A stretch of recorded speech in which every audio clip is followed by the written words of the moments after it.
Guys, ngayong araw samahan niyo naman ako kasi nagloko ang isang computer. Bago ko po umpisahan ito, ako nga pala si Gon, isang vlogger. Tinawagan ako ni Bayaw na nasira daw ang isang computer, kaya dali-dali akong pumunta sa computer siya. Pag-check ko, ang tabletop pala na computer ang nasira.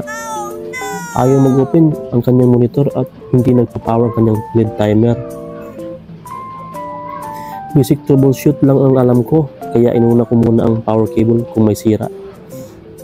At kumpirmado yung saksakan na malapit na matanggal, kaya binutong ko na ang wire. Kaya pinindot ko na yung power button, ayaw pa din.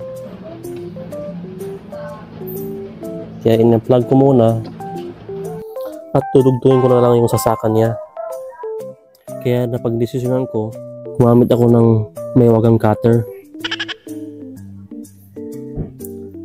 Ang pagko-computer shop hindi naman required na marunong ka na, dahil minsan nakakabisado mo ang bagay pag nasa sayo na ito.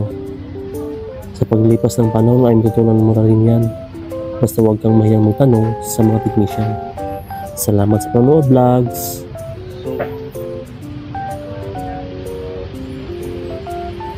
At ayan guys, okay na, nagpa-power na siya. Shout out nga pala sa trabaho ko na sina Sergeant Muli at Sergeant Texon, mga masisipag at very supportive sa aking mga ginagawa. Salamat sa inyo, I love you, Pinadot!